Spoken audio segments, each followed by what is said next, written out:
Section 188 की बात करें, जो रिलेटेड पार्टी ट्रांजैक्शंस की बात करता है, तो इसमें जो रिलेटेड पार्टी ट्रांजैक्शन को पढ़ने से पहले हमें ये जानना है कि वो रिलेटेड पार्टी कौन है और वो ट्रांजैक्शंस कौन है जिन पर 188 बात कर रहा है। तो सबसे पहले रिलेटेड पार्टी की बात करें तो रिलेटेड पार्टी दो तरीके की रिलेटेड पार्टी यहाँ पे दी हुई हैं।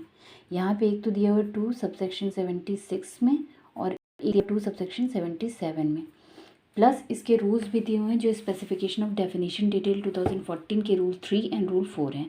तो 2 सबसेक्शन 76 क्या बताता है? 2 सबसेक्शन 76 बताता है related party with reference to companies के वो कंपनीज़ कौन सी कंपनीज़ होंगी जो कंपनी के लिए रिलेटेड पार्टी बनेंगी, ठीक है।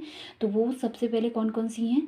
वो हैं डायरेक्टर्स और रिलेटिव्स, ठीक है। कंपनी के जो डायरेक्टर और रिलेटिव हों वो कंपनी के लिए क्या हो जाएंगे? रिलेटेड पार्टी हो जाएंगे।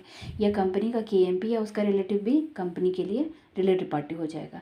या फिर कोई फर्म जिसमें कंपनी का डायरेक्टर या मैनेजर या कंपनी के डायरेक्टर मैनेजर का रिलेटिव पार्टनर है, वो फर्म क्या हो जाएगी? कंपनी के लिए रिलेटेड पार्टी हो जाएगी।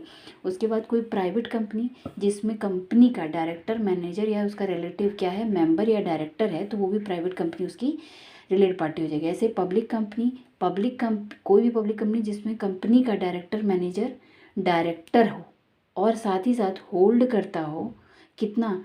2% से ज़्यादा का paid up share capital with in association with is relative, तो वो क्या हो जाएगी? वो पब्लिक कंपनी भी कंपनी के लिए रिलेटेड पार्टी हो जाएगी, ठीक है। उसके बाद बात करते हैं बॉडी कॉर्पोरेट या फिर कोई पर्सन, ठीक है। बॉडी कॉर्पोरेट जो कि accustomed to on the direction instruction of companies director, तो वो बॉडी कॉर्पोरेट भी क्या हो जाएगी? कंपनी के लिए रिलेटेड पार्टी हो जाएगी। या कोई पर्सन जो कि कंपनी के उस पर डायरेक्शन या एडवाइस पे काम करे, तो वो भी क्या हो जाएगा? अकस्टम टू एक्ट हो, तो वो भी क्या हो जाएगा? उसके लिए कंपनी के लिए रिलेटेड पार्टी हो जाएगा। बट इन दोनों ही केस में अगर ये प्रोफेशनल कैपेसिटी में एडवाइस दी जा रही हो तो उस केस में ये रिलेटेड पार्टी नहीं कहलाएंगे, ठीक है। उसके बाद आ जाते हैं कुछ बॉडी कॉर्पोरेट। वो बॉडी कॉर्पोरेट जो कि कंपनी की होल्डिंग सब्सिडरी या एसोसिएट है, तो वो भी कंपनी के रिलेटेड पार्टी हो जाएंगे।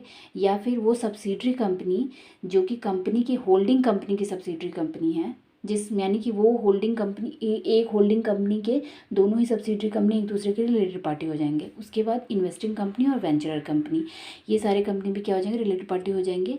लेकिन ये सारी जो ये 8th क्लॉज है वो प्राइवेट कंपनी के ऊपर नॉट एप्लीकेबल है, सब्जेक्ट टू सेक्शन 137 एंड 92 का एप्लीकेशन, ठीक है। उसमें कोई डिफ़ॉल्ट ना हुआ हो।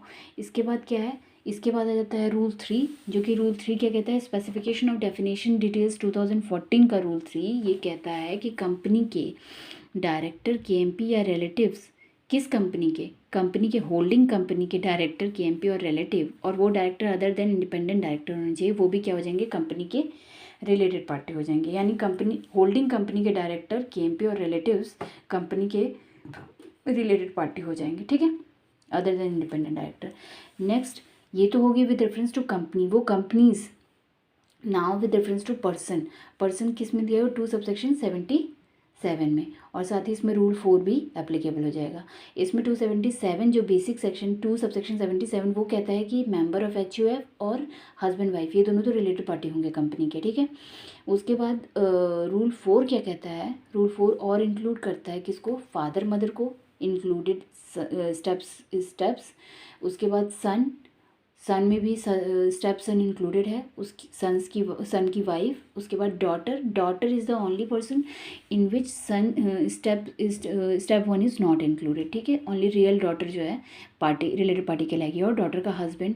फिर उसके बाद ब्रदर एंड सिस्टर भी इंक्लूड करेगा स्टेप, और ये भी रिलेटेड पार्टी कहलाएंगे, ठीक है। ये तो क्लियर हो गया रिलेटेड पार्टी। नेक्स्ट आ जाता है रिलेटेड पार्टी ट्रांजेक्शन, और यहाँ से सेक्शन 188 स्टार्ट होता है। Sub section 1 related party transaction के बारे में बताता है, जो कहता है कि रिलेटेड पार्टी ट्रांजैक्शन बेसिकली तो 7 इसमें बताए गए हैं, लेकिन वो उसमें बेसिकली सेक्शन गुड्स मटेरियल के सेल परचेज सप्लाई का है। इसके बाद प्रॉपर्टी के सेल परचेज सप्लाई का है। इसके बाद लीजिंग ऑफ प्रॉपर्टी का भी इसमें इंक्लूड किया है। उसके बाद rendering of any services and availing of any services, and साथ ही साथ इन चारों सर्विसेज के लिए अपॉइंट किया जाए एजेंट, तो वो भी ट्रांजैक्शन रिलेटेड पार्टी ट्रांजैक्शन कहलाएगा।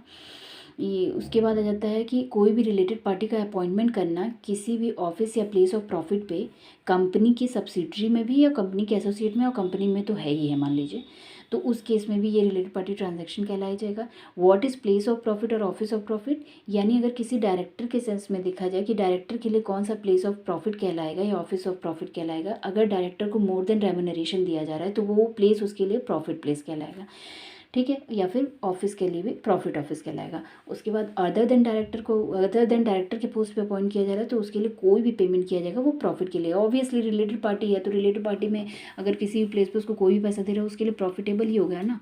या फिर रेम्यूनरेशन दे रहा है तो रेम्यूनरेशन तो मान लो डायरेक्टर के रूप में उसको देना ही चाहिए, इसके अलावा जो मिल रहा है वो प्रॉफिट हो जाएगा उसके लिए। नेक्स्ट आ जाता है अंडर राइटिंग।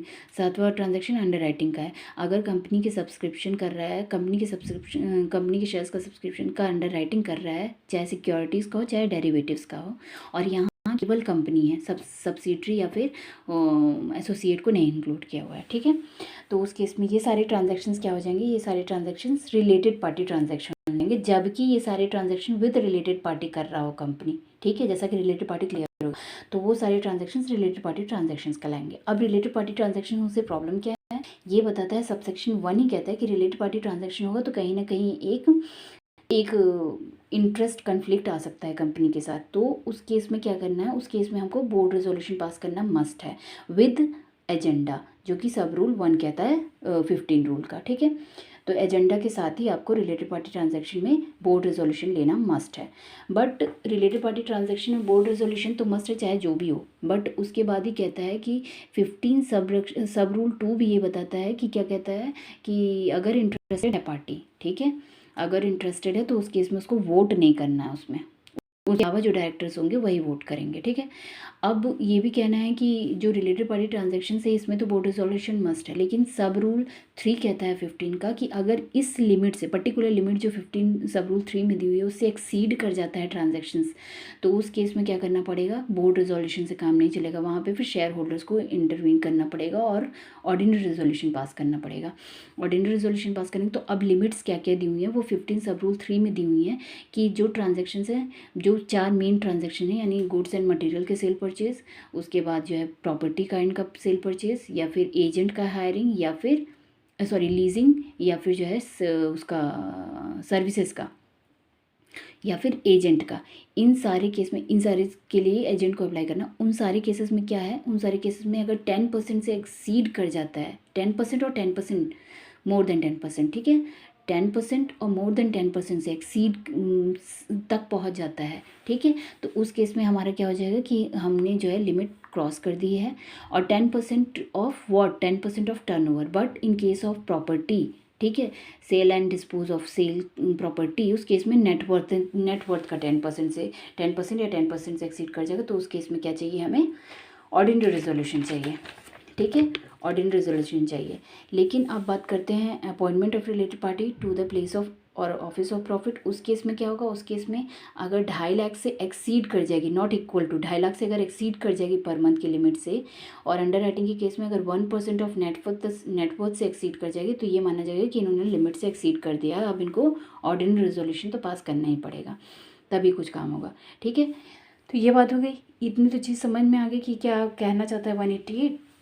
फिर आ जाते हैं सेकंड प्रोविजन, तो बता ही चुके हैं कि फर्स्ट का सेकंड प्रोविजन बता दिया है कि वोटिंग, नो वोटिंग अगर होती है, हाँ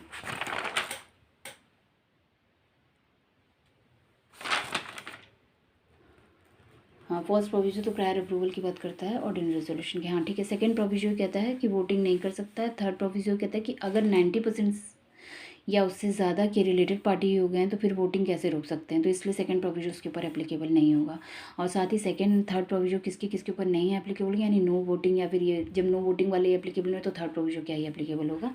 तो नो वोटिंग के केस में क्या होगा कि अगर गवर्नमेंट कंपनी के साथ ट्रांजैक्शन चल रहा है तो रिलेटेड पार्टी का कोई औचित्य ही नहीं है, उसमें एप्लीकेबल ही नहीं होगा। फिर अगर government company other than listed company की बात कर रहे हैं तो उस केस में भी ये एप्लीकेबल नहीं होगा, सब्जेक्ट टू सेक्शन 137 एंड 92। उसके बाद आ जाते हैं फोर्थ प्रोविजन की। फोर्थ प्रोविजन क्या कहता है 188 सबसेक्शन 1 का कि अगर at at arm's length price ये ट्रांजैक्शन हो रहे हैं तो उस केस में 188 एप्लीकेबल नहीं होगा, कोई बोर्ड रेजोल्यूशन या ऑर्डिनरी रेजोल्यूशन की ज़रूरत नहीं होगी। ठीक है। इसके बाद फिफ्थ प्रोविजो क्या कहता है, अगर होल्डिंग कंपनी और होल्डिंग ऑन सब्सिडरी कंपनी के बीच ट्रांजैक्शन हो रहा है तो होल्डिंग कंपनी में जो रेजोल्यूशन पास हुआ है वही मान लिया जाएगा इक्विवेलेंट है इसके, तो इसके लिए कोई भी रेजोल्यूशन पास करने की ज़रूरत नहीं है। फिर आ जाता है सेकेंड क्लॉज सबसेक्शन 188 का, जो कहता है कि डिस्क्लोजर चाहिए बोर्ड रिपोर्ट में। ठीक है, यानी जो भी रिलेटेड पार्टी ट्रांजैक्शन हो रही है उसकी बोर्ड रिपोर्ट में डिस्क्लोजर करें, साथ ही साथ जस्टिफिकेशन के साथ कि क्यों आप इस ट्रांजैक्शन को कर रहे हो। ठीक है। नाउ थर्ड सबसेक्शन क्या कहता है, वॉइडेबिलिटी की बात करता है कि ये at the option of board और शेयर होल्डर्स या मेंबर्स को वॉइडेबल होगा उसके लिए। अगर ये कंपनी में ट्रांजैक्शन होता भी है तो इसका वॉइडेबल इफेक्ट होगा अगर शेयर होल्डर्स या बोर्ड चाहे तो। ठीक है, यानी कि डायरेक्टर्स तो इसमें अब कुछ नहीं कर सकते। ठीक है, वो सेसेशन इसका नहीं कर सकते, कैंसिलेशन नहीं कर सकते, कंपनी चाहेगी तो ही करेगी। ठीक है। तो और उसके बाद फोर्थ आ जाता है कि अगर वॉइडेबिलिटी तो हो ही गई, मान लो अगर कुछ ऐसा होता है तो रिकवरी भी कर सकती है कंपनी। ठीक है, शेयर होल्डर्स रिकवरी भी कर सकते हैं लॉस का। इसके बाद पेनलाइज भी कर सकते हैं सबसेक्शन 5 में, जो कहता है कि लिस्टेड कंपनी के लिए बस बट ऑब्वियसली वॉइडेबल है सेक्शन, तो कंपनी को तो इसमें कभी भी पेनलाइज नहीं किया जाएगा, बट ऑब्वियसली डायरेक्टर्स को ही किया जाएगा या ऑफिसर इन डिफ़ॉल्ट को किया जाएगा। तो लिस्टेड के केस में 25 लाख तक की डिफ़ॉल्ट उनको पेनाल्टी कर सकते हैं, and other than listed company के केस में 5 लाख तक। ठीक है, और ये कंप्लीट हुआ यहाँ पे सेक्शन 188।